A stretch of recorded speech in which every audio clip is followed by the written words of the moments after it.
Oke, selamat pagi Kak. Pagi. Betul dengan Mbak Tika? Betul. Oke. Sebelumnya perkenalkan, nama saya Abel. Atau Mbak Tika bisa panggil Mbak Abel, Kak Abel, sebebas Mbak Tika. Oke, gimana tadi Kak perjalanan ke sini tuh? Ya, aman banget sih Kak sejauh ini. Nggak terlalu panas juga hari ini. Gak terlalu panas, berarti agak mendung dikit ya? Iya.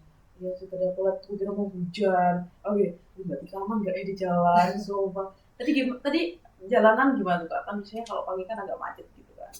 Karena ini udah jam 10-an, jadi udah agak lancar sih. Karena dulu nggak terlalu jauh dari sini. Oh, nggak terlalu jauh di mana tuh Kak, kalau boleh tahu? Daerah Brawetan sih. Oh, di Brawetan. Oh, berarti kuliah di Unesa. Iya benar. Semester berapa tuh Kak, kalau boleh tahu? Aku di semester 4. Berarti Kak Tika warga lokal apa rantau nih Kak? Kebetulan aku anak rantau. Anak rantau banget. Anak rantau di mana nih Kak? Aku dari Kediri asal. Oke, berarti aku enaknya manggil Mbak apa Kak? Terserah iya. Kayaknya Kak aja ya. Iya. Oke. Berarti Kak Tika tahu alasan Kak Tika kesini? Iya. Oke. Mungkin di sini jam berapa nih sekarang Kak? Kalau bilang jam 10.20. Oke, jam 10.20 di sini saya izin buat memberitahukan untuk bagaimana nanti keberlangsungan konseling kita. Jadi di sini saya berharap kalau di sini ada asas keterbukaan, Kak Tika bisa terbuka dengan semua permasalahan. Kalau di sini tujuan Kak Tika untuk mencari solusi, kita mencari solusi bersama-sama, tapi semua keputusan ada di dalam diri Kak Tika. Nah, untuk cerita Kak Tika, saya tidak akan menyebarkan ke siapapun, ke manapun, karena di sini kita ada asas kerahasiaan, di mana saya akan menyimpan semua cerita Kak Tika dan yang tahu hanya Kak Tika dan saya. Selanjutnya ada asas kesukarelaan, di mana tadi kan Kak Tika dari Brawetan ke sini sudah sukarela kan Kak? Iya, sudah sukarela. Oke. Dan saya berharap di sini kita bisa menemukan solusi bersama-sama dan juga nanti Kak Tika bisa memutuskan apa yang akan Kak Tika lakukan selanjutnya. Mungkin untuk sesi konseling ini akan berlangsung kurang lebih 30 sampai 50 menit kan? Apakah cukup? Cukup. Oke, cukup. Dari kemarin Kak Tika sempat mengisi Jifon juga kan? Jadi di sini kalau boleh tahu nih Kak, permasalahan Kak Tika ini seperti apa kalau boleh diceritakan? Saya merasa bergantung sama seseorang dan saya merasa hubungan ini tuh udah lumayan toksik sih. Tapi berkali-kali mencoba pergi dan juga udah pernah ada waktu kita selama beberapa hari itu kita benar-benar pisah, tapi balik lagi karena ada satu dan lain hal. Kalau boleh tahu toxic di sini dari Mbak Tika sendiri atau berarti pasangan ya Kak? Iya. Dari Mbak Tika maksudnya toxic itu bagaimana? Ya kita sering ada masalah, banyak hal yang gak cocok. Saya merasa diri saya dan dia itu kurang cocok gitu. Saya merasa saya terlalu butuh dia dan dia terlalu menikmati hidupnya bersama teman-temannya. Jadi secara langsung di sini Mbak Tika mulai ketergantungan dengan dia? Iya, bisa dibilang gitu sih Kak. Baik. Dengan sikap pacar atau emang sih pacaran kan sekarang? Lebih ke teman dekat aja sih. Oh, teman dekat. Oke, bisa kita asumsikan teman dekatnya A ya. Apakah si A ini dengan tadi yang Mbak Tika ceritakan dengan teman-temannya, bagaimana tuh Kak? Maksudnya kejadiannya seperti apa? Boleh dibicarakan? Seringkali kejadiannya di bangun hari sih Kak. Kayak saya sudah pulang kerja dan sudah istirahat, tapi dia masih ada kegiatan lain sama teman-temannya gitu. Saya hubungi nggak bisa, saya chat juga nggak balas. Saya ngerasa kayak gelisah aja gitu, kayak kayak aku ngerasa kayak keberadaanku tuh gak dianggap gitu loh. Gak tahu, rasanya gelisah aja. Gak tahu rasanya kok kenapa kayak gitu. Saya ngerasanya kayak seharusnya ada beberapa kali lah kamu melihat HP, tapi selama beberapa jam saya lihat, saya cek itu dari jam 12 kalau nggak salah ya, sampai jam 2 pagi, jam 3 pagi itu dia baru balas, dan saya udah tidur kan saat itu. Saya kayak ngerasa, oh mungkin lah ini 3 jam dia nggak lihat HP sama sekali. Padahal kan kondisinya bukan karena dia latihan atau dia ada event, tapi ya dia bilang aku keluar, aku mau main gitu. Itu sangat menurutku nggak masuk akal untuk dia nggak lihat HP sama sekali sih. Baik, saat itu kalau boleh tahu apa yang Kak Tika rasakan tuh Kak? Saat telepon ya Kak? Saat telepon itu berlangsung dan dalam beberapa jam itu si A ini tidak melihat HP dan juga mungkin bisa dibilang mengabaikan Kak Tika. Apa yang Kak Tika rasakan? Itu kan posisinya teleponnya kan nggak diangkat sama dia. Oh iya. Ya, saya rasanya kayak jadi overthink, pikiran itu kemana-mana gitu. Kadang-kadang bisa sampai berpikir dia punya cewek lain lah, atau dia kayak udah nggak ada, dia lost feeling lagi gitu kan. Sempat dulu dia lost feeling sama aku, dan aku sampai bilang kayak aku berharap aku bisa hilang perasaan sama kamu. Ya, karena ujungnya juga mereka Iya, lumayan. Nggak berubah-ubah. Mungkin sekarang jadi teman dekat dan juga mulai menata lagi gitu ya Kak. sedang mencoba. Baik. Di sini tadi Kak Tika sangat menyebutkan gelisah dan juga overthink dari mungkin kelakuan dia yang saat itu bisa dibilang sedikit mengabaikan Kak Tika. Gelisah dari yang Kak Tika rasakan kan tadi Kak Tika ceritakan bahwa Kak Tika akan berpikiran macam-macam seperti itu saat telepon dia gak angkat, dia apakah dia dengan cewek lain atau gimana. Apakah ada satu kejadian yang membuat Kak Tika gelisah yang memang ini terjadi sehingga memicu hal-hal yang lainnya?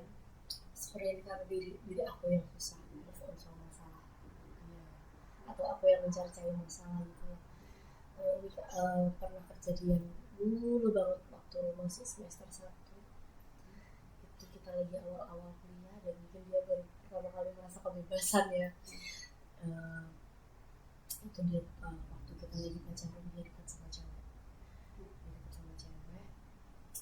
dan cewek ini kayak ngegodain dia lah itu. Dan dia menanggapi dan dia bilang dia kayak aku terus sama cewek ini. Itu rasanya sakit banget sih. Di situ aku merasa aku sudah ngasih semua perhatianku ke dia, aku sudah bahkan kayak sering beli-beliin dia juga, dan apapun lah itu, kayak waktuku aku udah kasih, semuanya aku udah kasih, tapi ternyata dia pintar sama cewek lain. Aku rasanya kayak diriku nggak berharga itu di mata dia. Berarti di situ mungkin dalam artian waktu maba ya Kak? Iya. Waktu maba di situ dari kejadian itu yang bikin Kak Tika mulai muncul gelisah dan overthinking dan sebagainya. Oke, kalau boleh tahu nih Kak, apakah ada emosi, ada perasaan lain yang muncul saat Kak Tika berinteraksi? Mungkin waktu itu Kak Tika bilang hubungan yang toksik. Apakah ada selain gelisah, overthinking dan juga apakah ada perilaku-perilaku yang muncul? Saya jadi sensitif sih, jadi sering marah-marah ke dia, sering nangis, bahkan hal-hal kecil yang membuat aku menyakiti hatiku tuh aku jadi kayak sensitif banget gitu loh. Kayak kalau orang lain yang mengatakan itu hal itu aku nggak masalah, tapi nggak tahu kenapa kalau misalkan dia yang ngomong kayak gitu, kalau dia memperlakukan aku kayak gitu, aku jadi kayak aku langsung nangis kayak kenapa dia kayak gitu. Berarti Kak Tika mulai bisa dibilang memikirkan jikalau memang dia yang melakukan atau membuat hal itu, Kak Tika jadi kenapa kok kamu kayak gitu, sedangkan kalau orang lain Kak Tika biasa aja. Dari perasaan-perasaan negatif yang sudah Kak Tika sebutkan yang menurut Kak Tika sangat mengganggu itu yang mana? Yang sebenarnya bagus sih, tapi yang membuat aku lebih mengganggu karena mungkin marah-marahnya sih, marah-marah ke dirinya. Ya di sisi lain aku kasihan sama dia, kalau aku harus marah terus. Sebenarnya aku udah mencoba untuk kayak berpikir rasional dan juga ngomong secara baik-baik, tapi hal itu jadinya kayak bikin aku memendam rasa amarahku gitu. Dan pada akhirnya meledak satu saat aku jadi ngebahas lagi lah masalah yang kemarin. Aku bilang aku sebenarnya memendam sorry aku bilang aku sebenarnya memendam amarahku biar bisa selesai gini. Jadinya kebahas di setelahnya. Baik, berarti mulai muncul kayak marah-marah dari perasaan yang sebenarnya gelisah dan juga overthinking yang dirasakan oleh Atika. Oke. Apakah kan Atika merasa kalau perasaan atau perilaku marah-marah ini yang sedikit mengganggu dalam hubungan Atika? Apakah mungkin bisa Atika gambarkan atau Atika berikan nama untuk perasaan marah-marah ini? Ataukah ada kayak marah-marah ini kayak gini loh Kak, marah-marah ini misal si alay atau marah-marah si kucing kayak gitu. Bisa biasanya lebih ke troublemaker. Oke. Dari troublemaker ini berarti bisa mencakup marah-marah, juga perasaan-perasaan negatif yang tak dirasakan. Oke. Dari troublemaker ini apakah ada yang Kak Tika rasakan dan ada mungkin balasan dari si Ain yang pernah Kak Tika mungkin keluarkan troublemaker ini dan balasan yang mungkin ada yang enak ada yang nggak enak dari si Ain? Ya, dia bilang dia memang beneran tertekan sih Kak. Dan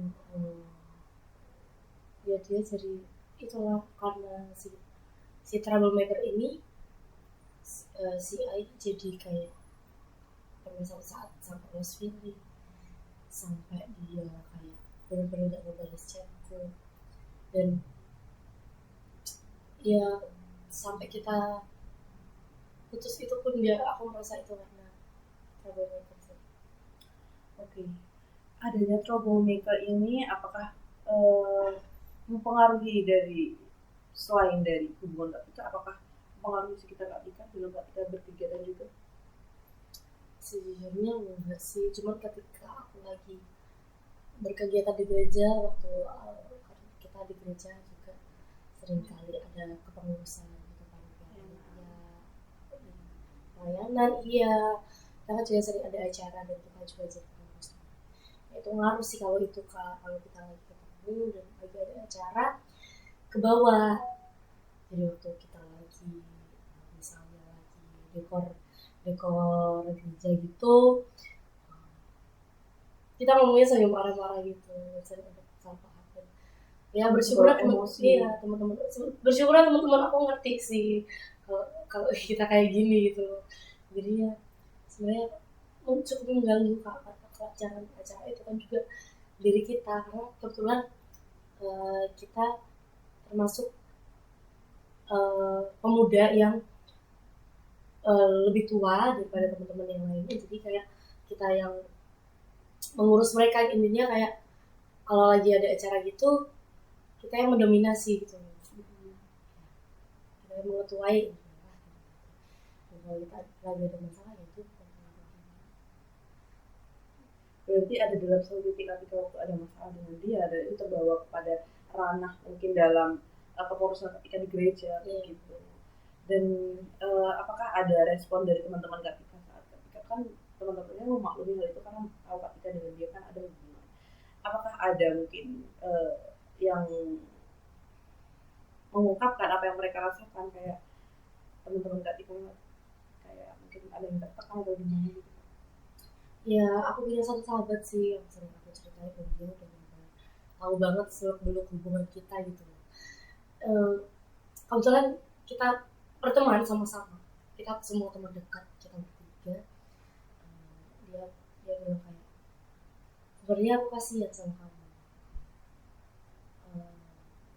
banyak hal yang terjadi lah di masa lalu yang sebenarnya aku yang merasa kayak diriku ini kasihan, dia terlalu menikmati hidupnya sehingga lepaskan aku, dan juga banyak kata-katanya yang buat aku sakit hati, dan dia setuju kalau hal itu yang benar-benar menyakitkan gitu loh. Dia bilang dia kasihan sama aku, tapi ya dia bilang kayak kalau kalian nggak bareng-bareng tuh rasanya aneh gitu. Dan juga kayak kadang-kadang waktu ada masalah tuh dia juga kesel sama si A ini. Kok dibawa-bawa gitu loh. Dan kalau si A lagi nggak mood kan dia kayak dia nggak mau ngomong sama siapapun, atau tiba-tiba dia bisa pulang dan lain sebagainya. Baik, berarti dari troublemaker ini muncul, berarti mungkin si teman Kak Tika ini tahu lah masalah dari Kak Tika, dan juga respon dari si A ini ketika troublemaker muncul dalam diri Kak Tika. Mungkin troublemaker ini juga bisa dibilang agak mempengaruhi, berarti bisa Kak Tika gambarkan bahwa dia agak mempengaruhi dalam Kak Tika berkegiatan kalau dia bareng sama si A.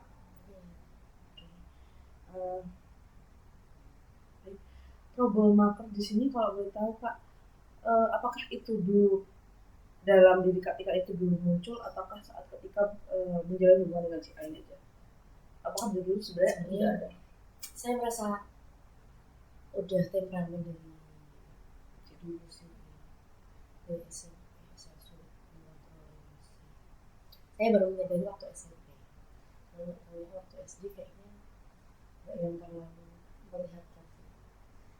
Baru merasa diriku lumayan temperamen, dan juga troublemaker ini muncul itu dari SMP. Oke, jadi membudaknya sejak troublemaker udah muncul dari SMP saat ketika berhubungan dengan, kalau boleh tahu udah berhubungan berapa lama? Saya kalau di total sampai hari ini sih udah 3 tahun. Kita berarti sejak SMA ketika udah menjalin hubungan. Ketika sadar troublemaker ini mungkin agak mempengaruhi Kak Tika dalam berkegiatan juga. Apa Kak Tika pernah kayaknya troublemaker ini perlu aku maksudnya aku redakan dengan aku bersikap lebih ke si A ini, maksudnya dalam artian lebih ini Kak tunjukkan, mungkin Kak bisa membahas kayak kalau aku berkelakuan seperti ini apakah sebenarnya tetap melakukan hal itu. Tapi seperti ini semisal Kak mulai cuek atau bagaimana agar si A ini sadar bahwa Kak itu juga berharga. Kak pernah seperti itu? Maksudnya kayak Kak mulai cuek dengan kayak kan Kak bilang kalau aku merasa kayak aku di situ menjalani hubungan sendirian Kak, dengan trauma-trauma Kak dan juga perilaku si A ini saat itu, Kak mulai kayaknya aku harus sedikit membalas dia agar dia mulai kembali ke aku. Itu waktu putus, itu sebelum putus sebelumnya aku nge-crushin seseorang gitu. Dan posisinya emang di situ lagi ngebudak-budaknya masalahnya. Dan aku awalnya cerita lah sama sesuatu orang ini, apa yang sampai gitu.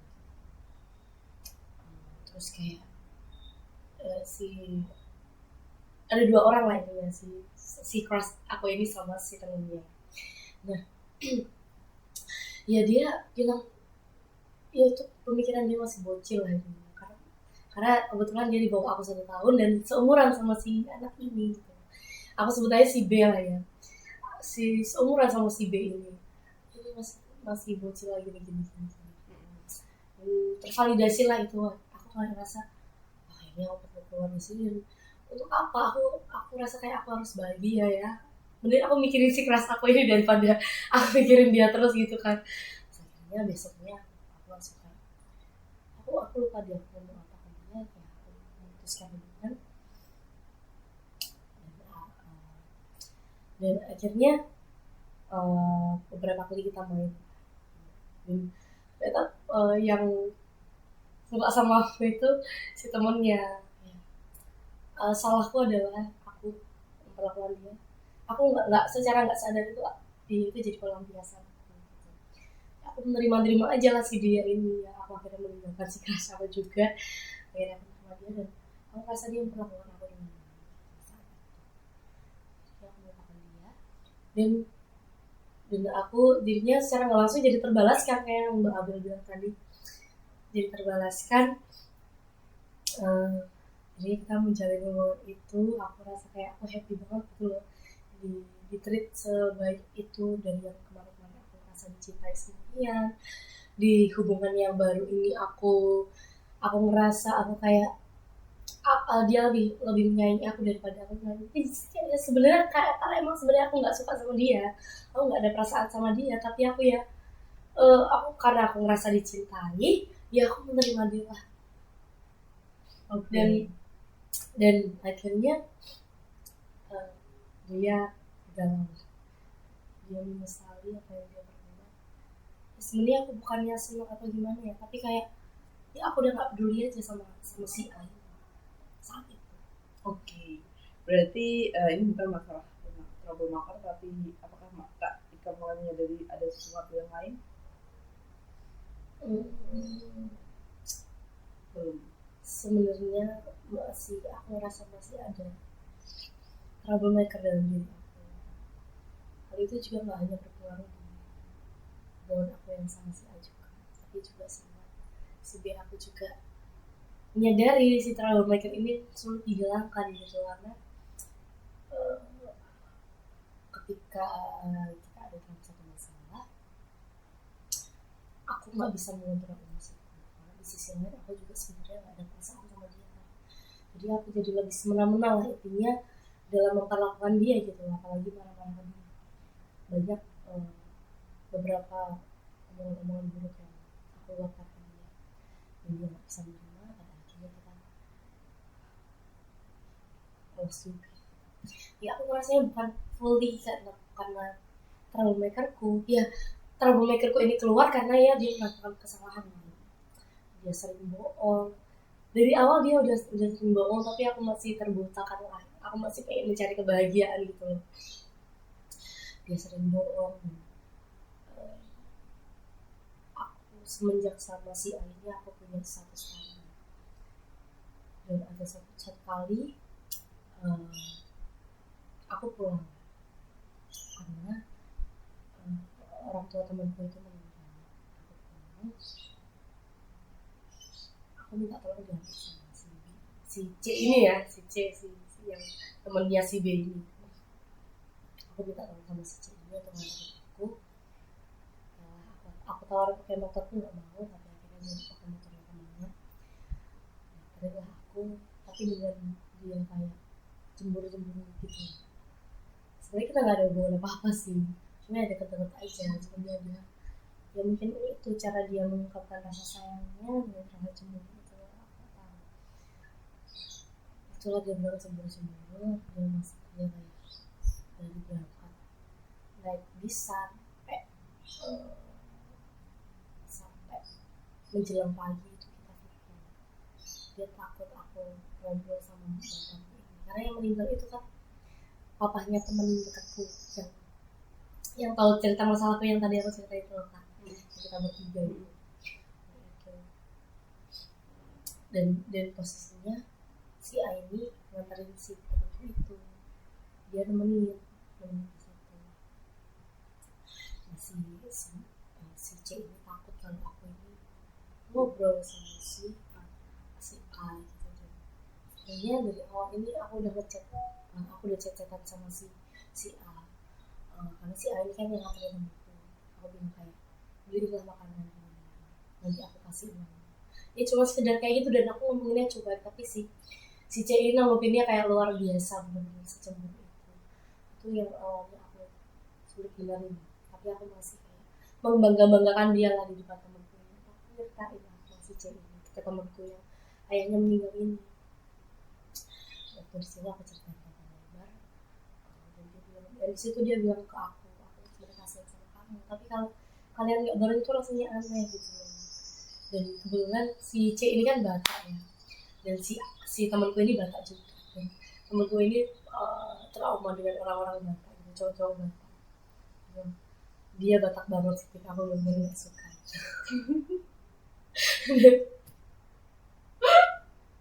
Oke. Ini mulai parah ya, mulai Batak banget ya. Iya, dia Batak banget, aku kayaknya aku nggak bisa, aku nggak suka kamu sama dia. Dia nggak menerima ya. Oke. Nggak suka, tapi ya aku turut bahagia kalau kamu sekarang juga bahagia sama dia gitu.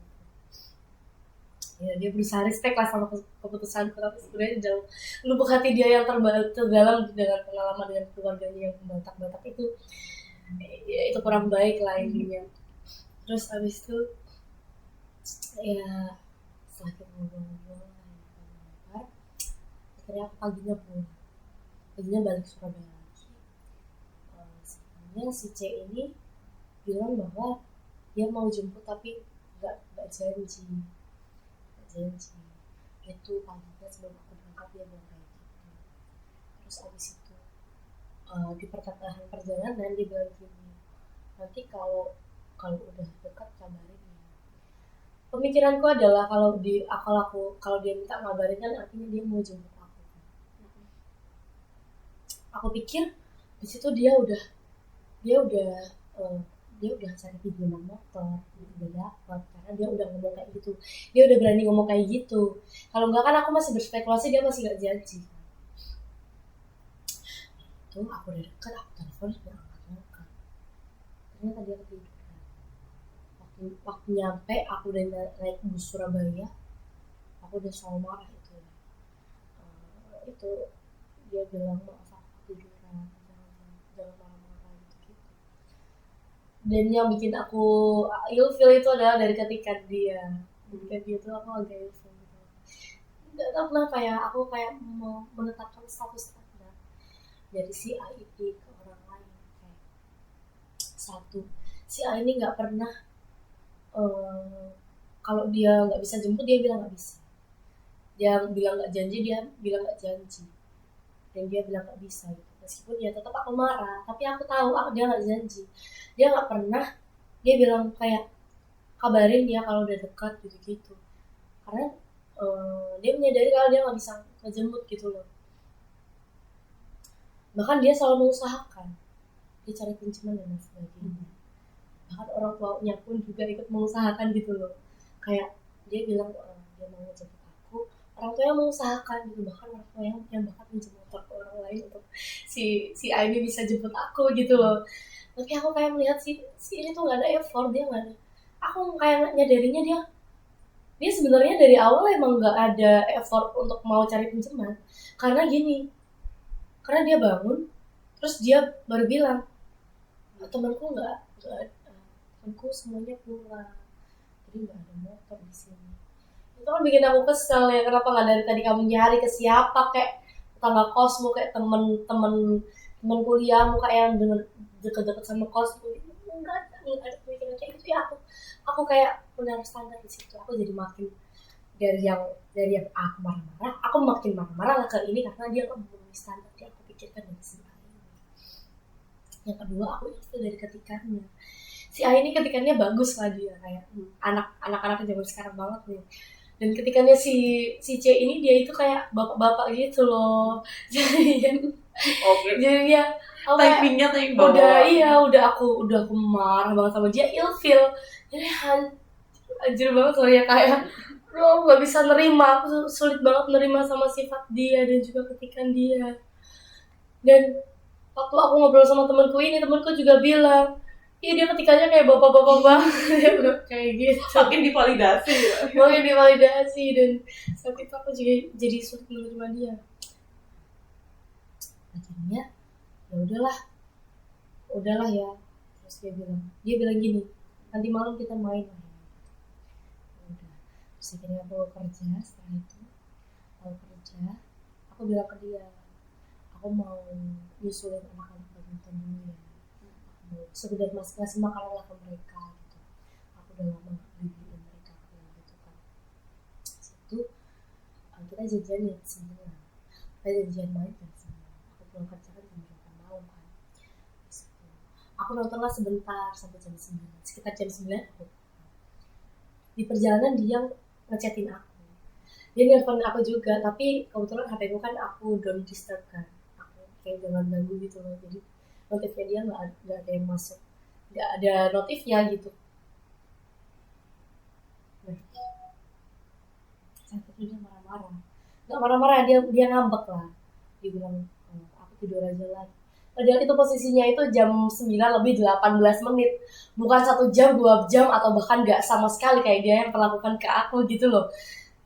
Bahkan dia waktu itu siangnya tuh nggak ngebalesin sampai berapa ya, setengah jam atau itu baru berapa menit dia aku nggak balas, dia udah kayak, lalu posisinya aku yang ngejemput dia juga, kayak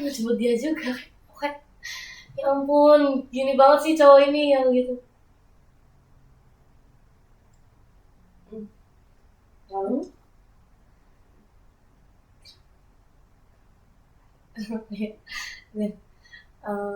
Karena posisinya aku ngejemput dia juga saat itu kan. Nah, setelah itu tiba-tiba dia bilang gini, kan dia kan bawa helmku kan karena dia nganterin aku. Dia bilang, aku mau nganter helm. Nah sebelumnya dia bilang gini, badanku panas. Dia bilang badanku panas. Iya udah kamu istirahat ya. Dia bilang kan dia mau tidur karena badannya panas. Ya udah aku mengerti, aku kasih perhatian ke dia. Gimana mau obat kah? Apa ada obat ini kamu?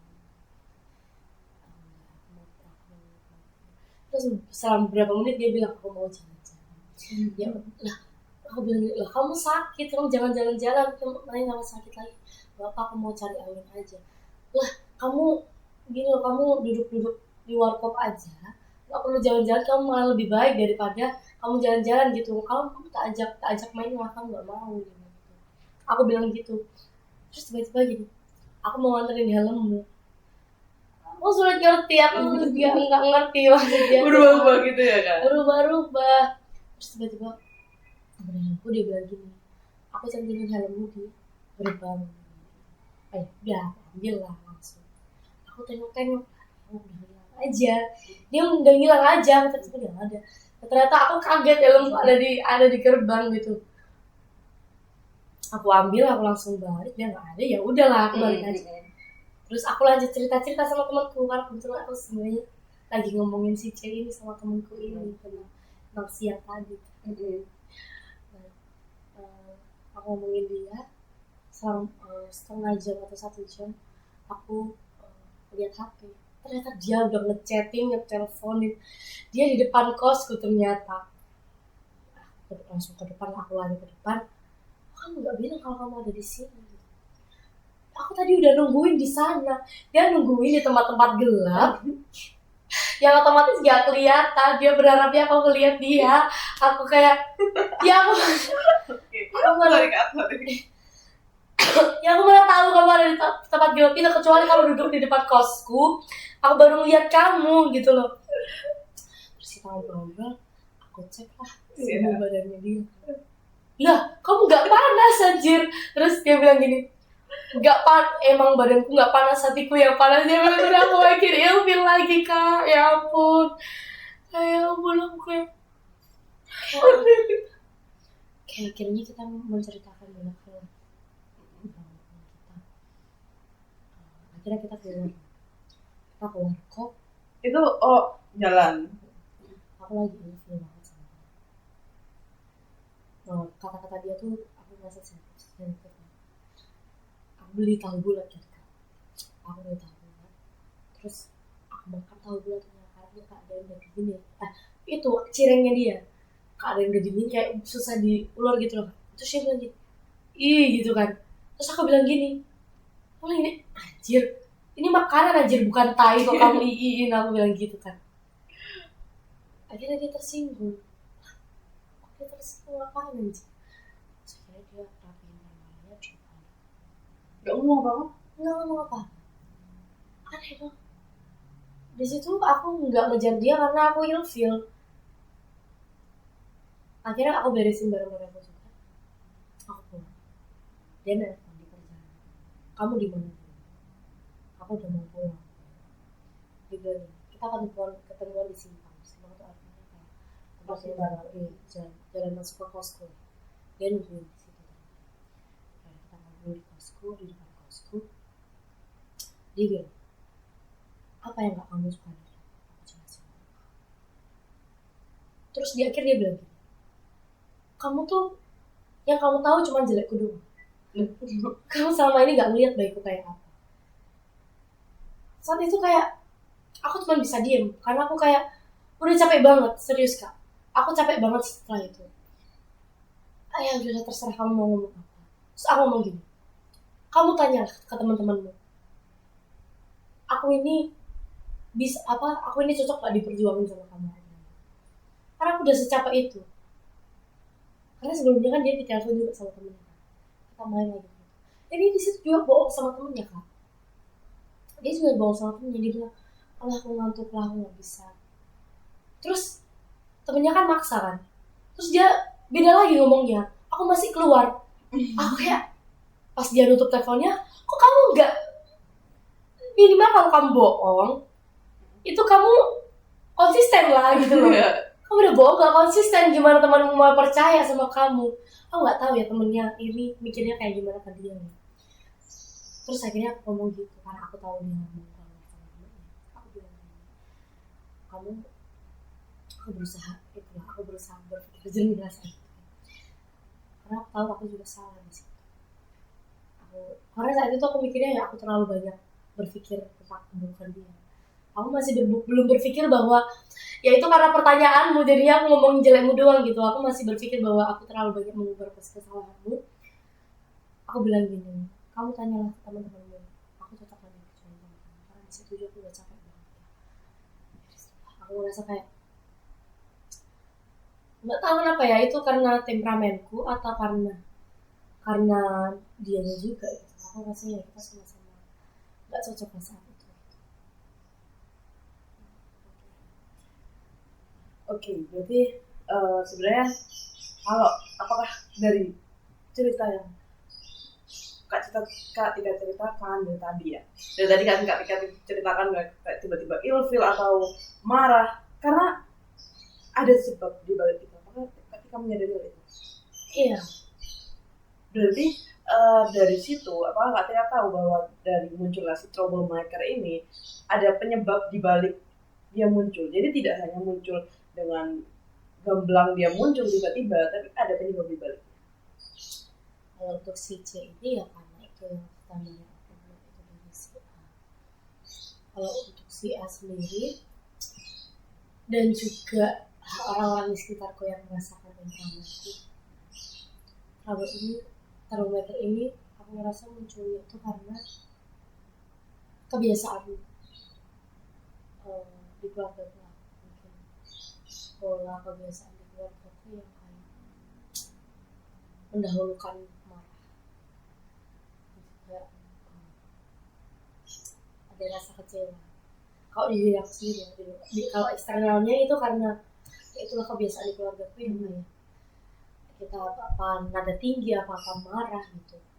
Tapi kalau dari diri aku sendiri, aku kayak merasa diri aku ini kayak kecewakan terus gitu. Baik, dari perasaan troublemaker Kak, ketika merasakan bahwa itu adalah background dari keluarga Kak Tika yang memang sering mendahulukan rasa marah, apakah Kak Tika pernah ada upaya untuk meredakan troublemaker? Misal Kak Tika merasa, aduh aku terlalu marah nih, apa yang Kak Tika lakukan untuk meredakan perasaan? Kalau untuk orang lain aku masih bisa, karena aku merasa kayak kita masih ada batasan dan aku masih bisa kontrol, benar-benar bisa kontrol. Kalau kita adik-adikku gitu ya, aku kan punya adik-adik rohani gitu kan, aku kayak susah banget untuk marah ke mereka. Tapi kalau untuk si A, nggak tahu kenapa aku merasa aku harus diperhatikan terus gitu. Baik, berarti Kak Tika mulai merasakan seperti bisa dibilang kondisi yang Kak Tika itu mulai bergantung dengan si A dan Kak Tika mulai bisa dibilang posesif dengan si A. Tapi apakah ada satu waktu Kak Tika merasa kayak oke, aku harus lebih tenang dan Kak Tika mulai mengendalikan semua perasaan negatif yang Kak Tika miliki untuk si A? Iya, sejujurnya aku sudah mencoba. Pada akhirnya perilaku dia nggak sesuai sama ekspektasiku, yang akhirnya membuat aku di kemudian harinya aku memendam dan kayak melihat perilaku dia kok kayak gini terus, sampai akhirnya terluapkan. Dan aku bilang ke dia, aku tuh dari kemarin tuh aku udah menekan perasaanku, aku udah gak marah-marah ke kamu, tapi kamu tetap gak peduli sama aku gini. Dan dia balik marah ke aku merasa kayak aku gak bisa sebenarnya sama dia, masih belum bisa. kita sama-sama masih belum bisa saling saling mengendalikan saling mengendalikan dan saling terlalu peduli lah. Aku yang terlalu peduli dengan diriku sendiri yang mau minta perhatian dia, dan juga dia yang terlalu peduli dengan diri sendiri dengan cara dia menikmati kehidupan. Jadi sebenarnya ego kalian sama, cuman Kita terlalu dengan ego kita sendiri. Oke, baik, dengan hubungan Kak Tika yang seperti itu, lalu bagaimana Kak Tika menikmati mungkin kehidupan selain dengan pasangan Kak Tika, dengan lingkungan sekitar Kak Tika kan ada juga teman-teman Kak Tika, apakah ada pelampiasan sebagai bentuk aku nggak akan seperti ini, aku akan melampiaskan mungkin dalam artian aku akan main sama teman-teman aku akan hangout dengan teman-teman aku, apakah? Iya. Yang pertama kerja lah. Aku kerja itu salah satu dari cara aku bisa lupa sama dan juga aku jadi bisa lebih cuek lah sama dia nggak kabarin berjam-jam, aman banget karena aku kan jadi fokus kerja kan. Terus juga dengan cara aku main sama teman-teman aku, jadi sisi lain aku bisa curhat juga kan. Dan juga aku main sama adik-adik rohaniku. Pokoknya ketika mereka ngajak aku main tuh aku kayak ayo aja, karena aku tahu kalau aku sendiri aku akan butuh si air. Berarti Kak Tika sudah mengetahui lah anggapannya backingan jikalau Kak Tika sudah mungkin bisa dibilang agak capek dengan si A ini, ada dukungan dari teman-teman Kak Tika dan juga sekitar Kak Tika. Kak Tika mengetahui hal itu, betul. Kak Tika menyadari hal itu, dukungan sosial dan juga mungkin teman-teman terdekat Kak Tika yang sangat mendukung Kak Tika. Dan Kak Tika bercerita tentang bagaimana perlakuan si A dan bagaimana Kak Tika juga memperlakukan si A pada teman-teman Kak Tika, dan juga respon mereka juga bisa dibilang menjadi bentuk dukungan untuk Kak Tika. Dan juga di sini Kak Tika juga mulai menyadari bahwa perilaku dan juga perlakuan dari yang Kak Tika terima itu juga mempengaruhi kehidupan Kak Tika ke kemudian hari.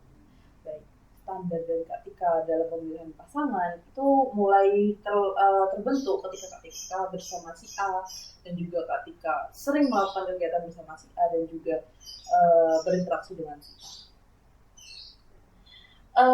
Mungkin apakah Kak Tika di masa mendatang kalau Kak Tika mungkin mulai menjalin hubungan baru, apakah dengan si A lagi atau dengan orang-orang baru, apakah Kak Tika akan berupaya untuk gimana caranya agar aku tidak terlalu bergantung dengan pasanganku nanti, ataupun aku nanti mulai bisa mengendalikan emosiku sendiri.